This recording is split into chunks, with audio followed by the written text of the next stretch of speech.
अस्सलाम वालेकुम।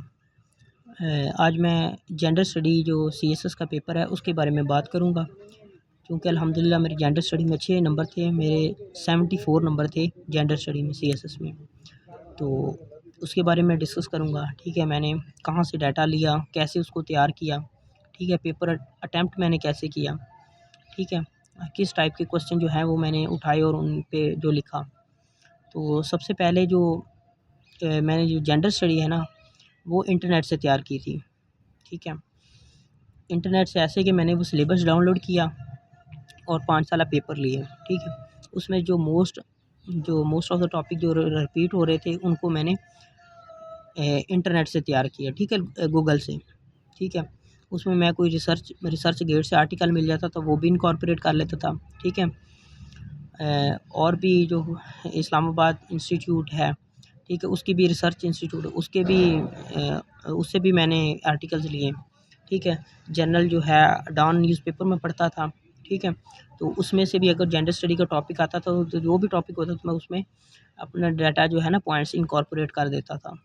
तो जेंडर स्टडी के लिए मैंने ना कोई स्टैंडर्ड कोई भी बुक ली थी और ना ही मैंने लोकल बुक पढ़ी थी। वो मैंने सारी जो है वो इंटरनेट से तैयार की थी। ठीक है, और फैक्ट्स एंड फिगर्स कोटेशंस भी मैंने उसमें डाली थी। केस स्टडीज़ जो हैं वो भी मैंने उसकी तैयार की थी। ज़ैनब केस आया था फिर, ठीक है, इस तरह के और केसेस भी आए थे, तो उन सबको मैंने मुख्तार अनवाई केस था, ठीक है, मलाला यूसुफ का, ठीक है, था।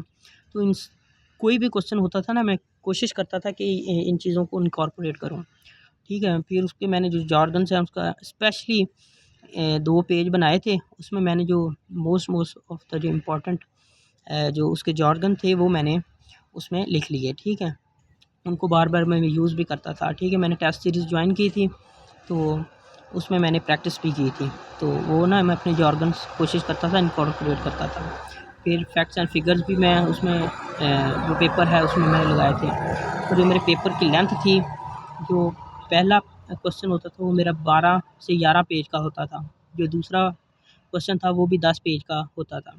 और तीसरा जो था वो मेरा तकरीबन 8 से 9 पेजेस का होता था और जो चौथा होता था वो 7 से 8 पेजेस का होता था। ठीक है, मेरी तकरीबन यही स्ट्रैटेजी रही है।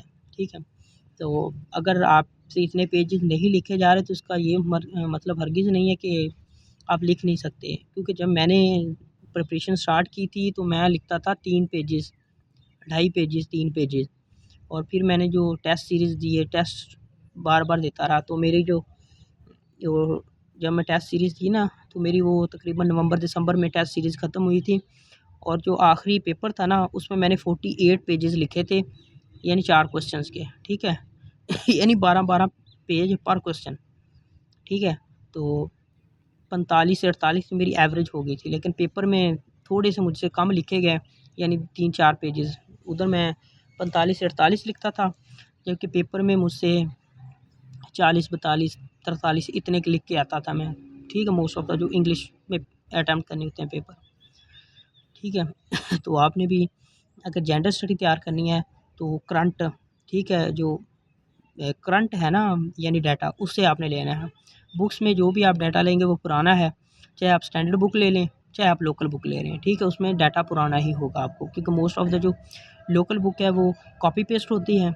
ठीक है, तो जेंडर स्टडी को आपने इंटरनेट से तैयार करना है, जेंडर स्टडी को आपने यूट्यूब से तैयार करना है। ठीक है, फिर इसमें जो एक क्वेश्चन है वो 3 वेव्स हैं, वो हर दफ़ा आता है। उसमें आपने जस्ट वो वेव्स तैयार नहीं करनी है आपने। ठीक है, उन वेव्स का कॉन्सेप्ट लेना है, उसकी करंट एप्लीकेशन, ठीक है, किधर-किधर है, पाकिस्तान में उसके क्या असरात हैं, ठीक है, इस तरह आपने लिखना है, तो इंशाल्लाह आपके अच्छे नंबर आएँगे।